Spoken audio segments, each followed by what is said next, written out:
Podcast, babe. Well, no, We not too long. we took a little break. Memorial Day weekend, some other things came up, but we're back at it because we feel like we have something that married couples need to hear about tonight, and it's around communication. Okay. Communication is such a vital ingredient to a healthy marriage. Would you agree? Oh, it's the foundation.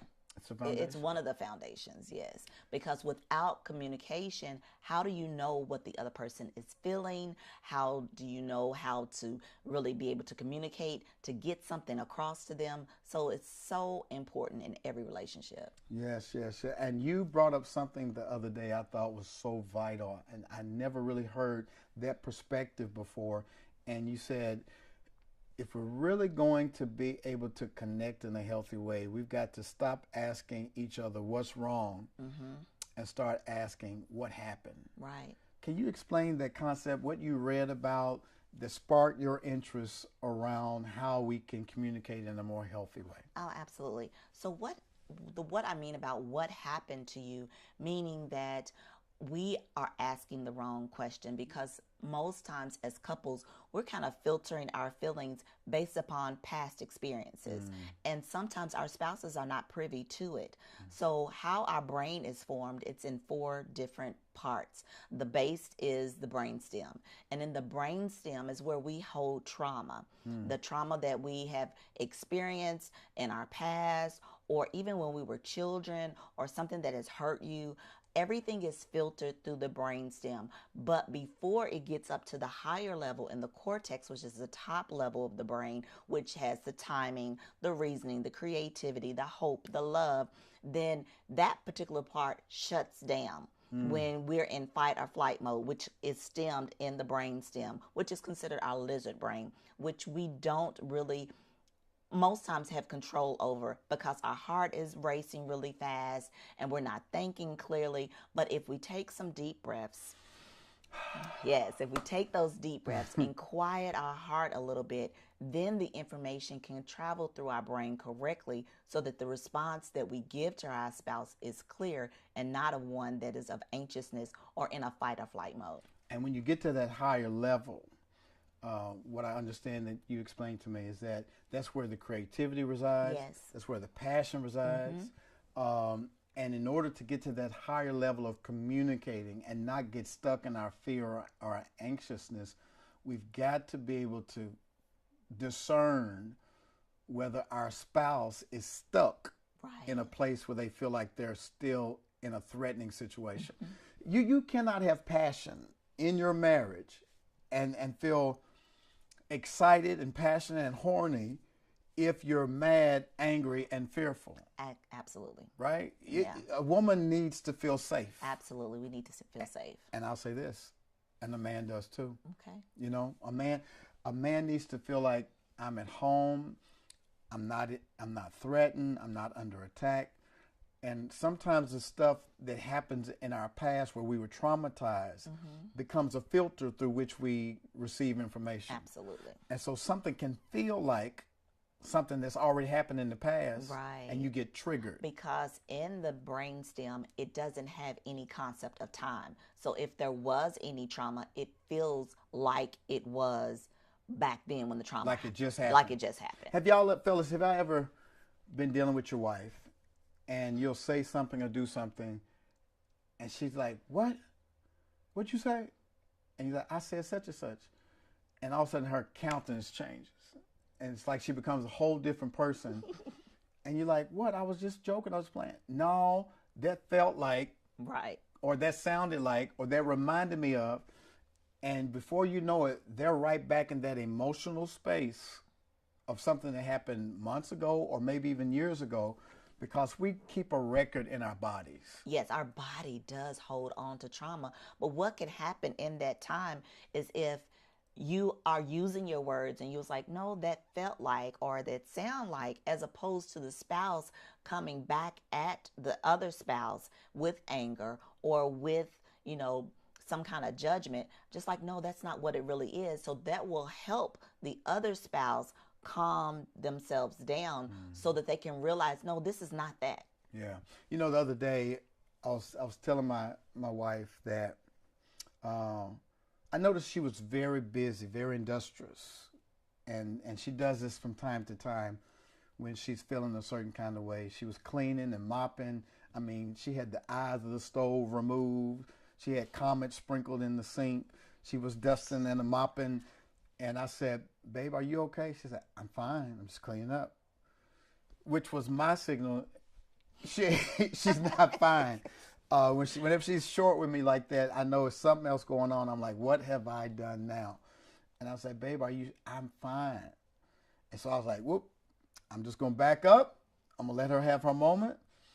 But the Holy Spirit would not allow me to rest in that moment and not take it personal. Holy Spirit began to speak to me and like, she's not well today. Meaning there's something deeply emotionally going on. And it dawned on me that you had just gotten back from Louisville and you spent time with your sisters. And y'all went for the express purposes on Mother's Day of all days, the first Mother's Day without your mom, and you all got together as sisters so you could go cherish your mother, and that was hard on you. It was very hard. Talk about that in terms of like how that impacted you and your mood that day. And when I came finally and embraced you and held you and said, I know you're hurting, I know you miss your mama, you collapsed and you began to weep, and we embraced each other. Talk about how hard it is sometimes to snap out of a place where you are emotionally, and what should your spouse do in that moment when you're feeling all these emotions bearing down on you? Well, one, your spouse should know what's going to work for the other spouse, because you coming and hugging me is what I needed. It may not be what another spouse will need. Another spouse may need maybe a handhold, or, hey, let's remove you from the situation. Let's go for a walk. It could be something very simple. But what was going on for me at that time was I was kind of going inward. I was thinking about, missing my mother and trying to, we were scheduling when we were going to clean out, all of her things. And so it was very difficult. My first Mother's Day without my mom. And so I'm an introvert by nature. And so how I recharge is by not being around people. And so I was trying to recharge. No offense, but yeah, even you sometimes. And I'm an extrovert. I've recharged by being around people. And for me, it felt like rejection, like you didn't want to be bothered with me. But it wasn't about me. No, it wasn't. It was about you. Mm-hmm. And I saw Bishop Jakes say this other day, he and Lady Jakes, he says, sometimes when I come in the house and I'm going through something and I'm trying to process it, just because I'm quiet doesn't mean I'm mad at you. Exactly. Right? And he said, spouses, stop taking it personal. Men, we have got to learn how to be non-anxiously present, and not take it personal when our wives shut down or they start cleaning or doing whatever they're doing. We all respond to pain differently or grief differently. And for Rhonda, she needed to be embraced in that moment, and just for me to say, I'm here for you. All of us deal with stress and pain and grief in different ways. And it's so important. When we think about, you talked about the brainstem and getting to the higher level of cognitive functioning where we have creativity and passion and all of that, eroticism. As married couples, we want to go straight to the erotic side, right? We want to get to the passionate side. But if we haven't dealt with the emotions at the base level, in that root chakra, if we don't deal with fear and safety, we will be stuck in a perpetual fight or flight. What are some practical things we can do to move from asking what's wrong to what happened? What are some practical things to do to get from being stuck in fight or flight and getting to the place where people want to be erotic and passionate? Well, one, you have to be able to use your words. You have to be able to tell your spouse what's going on and make sure that the spouse hearing what's going on understands what's going on. And most men, like when they think something's wrong with their wife, they think they need to fix something. Oh man, talk about that. And 9.99% of the times, we don't need you to fix anything. We just need you to be present, emotionally present. Baby, it's hard. It's so hard to not fix stuff because we are fixers by nature. If something is wrong, we want to say, I'm Superman, I'm here to the rescue.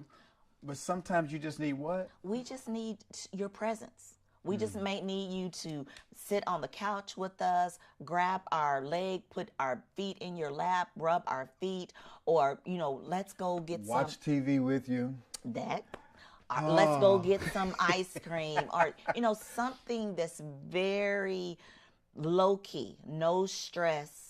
Because I think a lot of times when you come to me, I was like, what's wrong? In my mind, I'm like, if he don't go somewhere, and you stop asking me, because I'm trying not to say anything. So I'm tasting my words. And so until I can get those words, because I am stuck in a loop. did y'all hear what she just said? She said, if he don't go somewhere and sit down and quit asking me what's wrong, I got to come back on that because she does the same thing to We me. are totally different Stop. individuals. Wait a minute. Let me put some bass in it. Look. I'll come in from a stressful day, right? And I want to decompress. I don't want to talk. I've used up all my words, and here she comes. And what's your favorite thing you ask me? I don't know. Come on, no. Don't get amnesia. What do you ask me? How's your day? No. What's wrong? But we're teaching on, I need to change that and ask, And so what happened? This is a new revelation, Yes, it right? is. It Because is. my wife did not know, y'all, she did not know that coming up and asking me what's wrong actually heightens my anxiety because I'm trying to go in my cave and figure it out. Okay. And one of the things she used to do is get frustrated with me about is when I call my friends up and I'd be like, man, can you believe such and such and such and such, da-da-da-da-da. I called up another guy because I want a man's perspective, particularly, watch this, somebody in my profession who knows exactly the nuances of what I'm dealing with so they can tell me, man, here's what you need to do. You need to do A, B, C. And I'm like, yeah, that's what I need to do. And I'll come out feeling better. But if my wife preempts that and she comes and say, what's wrong? I haven't figured it out yet. And I feel like a failure because something happened and I don't have the solution. And I'm still licking my wounds, and she says, what's wrong? So as you learned about moving from what's wrong to what happened, what pivot did you discover that you should make with me? That to give you that space and to ask you what happened in your day as opposed to what's wrong, or even to say, is there anything I can help you with at this moment? So that I don't want to give you any anxiousness. I don't want you to feel a certain kind of way. So just using our words correctly. And another thing that men can do as well, if you're like my loving husband, you could also say, you know what, give me 10, 30, 40 minutes or whatever it is. So that's going to make me feel like, okay, well, I'm going to leave him alone for a minute and I know you're going to come back and tell me. Question for you all that are listening. I want you to type in the comments real quick or, email me or something later. What would you rather be asked of somebody you're in a relationship with when you're going through something tough? Would you rather them ask you what's wrong or would you rather ask them what happened to you? And the deep part, baby, about this thing that you just brought to my attention is that the what happened is not just that day. No. The what happened question also goes back in your past. What happened to you that you are responding to this stimuli in this way? Right. I had to go back to what happened to you in December when your mom passed. And you came back on Mother's Day sad and kind of agitated because anger is really grief turned inside out. And I had to say, what happened? Oh, mama died. She just got back from Louisville. And so I had to repent and come back and embrace you. So I want y'all to type, which is easier for you, what's wrong or what happened? And I got to tell y'all this. I got a testimonial. Uh-oh. So last night, I was processing all the stuff that I've been through, and it just kind of caught up with me. And I wasn't feeling good. And you recognized it, didn't you? Yeah, I did. And she was coming patting on me. You need anything? You good? I'm sitting in the tub. I'm soaking in my Epsom salt. I got my ashwagandha, Dr. Teal's Epsom salt. I'm soaking. I'm trying to calm my mind. She comes in. You need some water? I'm good, babe. So I scrub down. I wash off. And then she's got her moo-moo on. She's doing some work. but then she realizes my love language. My number one love language is touch, making love. And so next thing I know, she comes and she gets in the bed with me as I'm ready to go to sleep. And she says, hey, you ain't got to do nothing, just lay there. You don't have to give so much detail. I know I ain't going to give all the Come on, details. now. I ain't going to give all the details. But I'm just saying, you came and you took the initiative to please me like I needed to be pleased. You were intentional about coming to make love to me before I fell asleep. And that was the medicine I needed. No words, no what's wrong. You came and you ministered to me. And I just, oh goodness, I'm having flashbacks. I just appreciate you so much helping me. And like you said, all of us have our different love languages. And so for Rhonda, when she's going through, she likes for me to rub her feet. And it doesn't always have to be sexual, fellas. It doesn't always have to be sexual. I rub her feet simply because that gives her comfort. Or I'll scratch her head. You know, I'll scratch her scalp. And she loves that. That's her. Or her love language is me helping to clean up so I can take some stuff off her plate without her asking me to. Absolutely.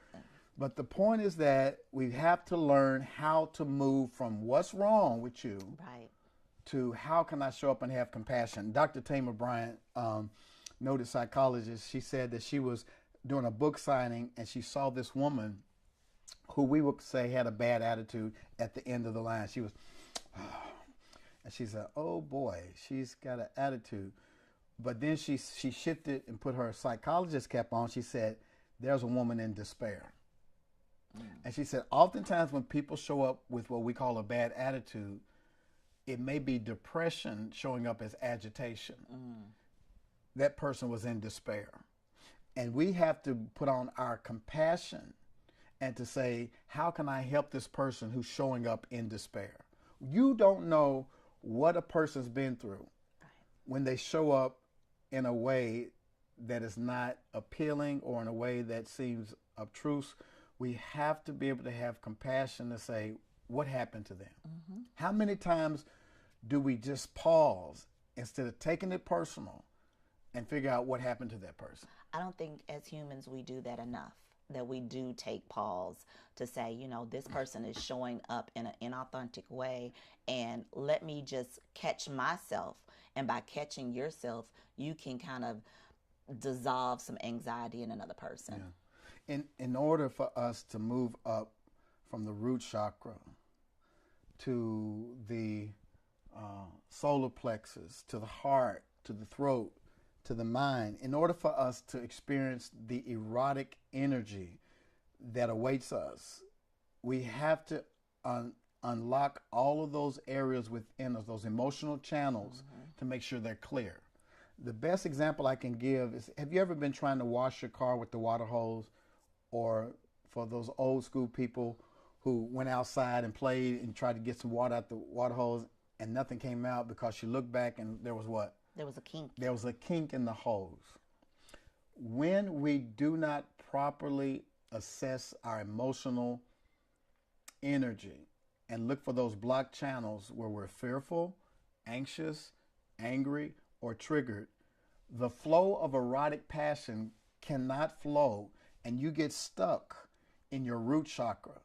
And that orgasm or that passion that you're searching for can never be reached. It's like Maslow's hierarchy of needs.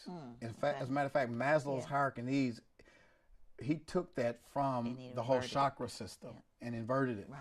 Because at the bottom of Maslow's hierarchy of needs is food, water, shelter, safety. At the top of his pyramid is self-actualization, where a person reaches their highest purpose. It's the same way in our bodies. At the base level is our need to feel safe. At the top of it is our crown chakra, where orgasm happens, where we connect with the divine. And the energy that we seek is at the top. But if there's a kink in the way we feel, if we feel triggered, if we feel unsafe, it ain't happening. Everything is filtered through a feeling. You feel this before you could actually put words to anything. So everything starts out as either a feeling or an emotion, and it's all filtered up through the brain that way. If you don't feel safe as a woman, is it hard for you to be erotic? Oh, absolutely. There's no eroticism if I'm not safe. If you're stressed out, do you feel erotic? No. Is it hard for you to reach orgasm if you're not in a good headspace? Yes. What is the thing that makes you feel relaxed, safe, and erotic? What things have to be at play for you to feel like that as a woman? The sun and the moon and the stars What does aligned. that mean? This is not. I'll give you the sun, the moon, and the mountains. Well, what that means for me is that most of my, if not all of my to-do list is done, that I don't have any pressing issues that I need to take care of right then and there, and that it's not at the end of the night, where it's like when the sun goes down, it's like, it's not fun. It's not time to play anymore, So that's what I mean about everything being aligned and not having to be an adult. Do you feel like you're more erotic when you feel like you can trust me and that you feel protected by me? Oh, absolutely. The trust factor and the safety factor, that is number one. Absolutely. So look in the camera and tell the fellas what they need to do in order to make their woman feel safe. Okay, guys, we need you guys to not just communicate with your women, your spouses, but we as women need to feel safe by the consistent communication, by you showing up in your authentic way, by you just being present, giving loving affirmations, spending time with your spouse, and just loving her the way that she needs to be loved. Every woman is totally different, and you need to be a student of your spouse and find out exactly what it is that she needs from you. I'm going to talk to the women. Okay. Women, listen. When your man comes home from work and he's providing for your family, he needs to feel appreciated and honored. The last thing a man wants to do is to come home and be nagged or be attacked. They need to feel safe and loved. And we want you to take initiative. We want to feel desired. We want to be pursued. Sometimes when we have to run the world, we want you to come and take over sexually and be the aggressor and not just lay there in the bed passively. We want you to show us that you appreciate us. It's been said that a way to a man's heart is his stomach. We feel better when we've eaten. We're not hangry. So give your man time to decompress when he gets in. Give him something to drink. Give him something to eat. Say, baby, take your time. When you come out, I'll be here for you. And then when he gets out of the bathtub, tear him up. Tear him up in a good way. But all of us want to feel loved and validated. And instead of asking what's wrong, ask what happened. And embrace them and show compassion and the love that they need based upon their love language. Well, we hope that you guys have been blessed tonight. We just want to stop by and give you some tools for how you can communicate better. Don't ask what's wrong, but ask what happened. What happened to you? Whether it was back in your childhood, whether it's something that happened within your marriage, or something that's happened to you personally. Show up with compassion and empathy so that you can be there for your spouse. Listen, we're so excited that you guys stopped by on our podcast night. If you have not subscribed to Dr. Stacy L. Spencer's YouTube channel, where Rhonda and I have another sub-channel called Strengthening Love and Sex, what are you waiting on? You can go and subscribe today. And baby, for those couples who need that extra help, that extra mentorship, that extra coaching from us, what can they do? We have a coaching and mentoring called Eden Circle. And if you want to get involved and find out more information about this community of couples that's together that we lead, you can go to theedencircle.com. Again, that's theedencircle.com. And we have a wonderful community of people that we meet with every third Thursday. We have a master's class. We send out emails. We do quarterly meetups. And we're even going to an international retreat in Jamaica on June the 8th. And it's going to be amazing. We got 40 couples that are going with us all across the United States. And we're going to take over couples towers and ultra reels. It's going to be amazing. And hopefully you can get in on the next one. But in the meantime, Go check out all of our podcasts. Subscribe to our podcast. We're even on Spotify, Apple, Google, all of the podcast platforms. You can get it, and share this with your friends. If this was a blessing to you, please don't keep it to yourself. Like, subscribe, leave a comment, and we'll be back next time. So stay tuned for next week when we come back again on Strengthening Love and Sex. We love you guys. Keep loving on each other and take your love life to the next level. We'll see you soon.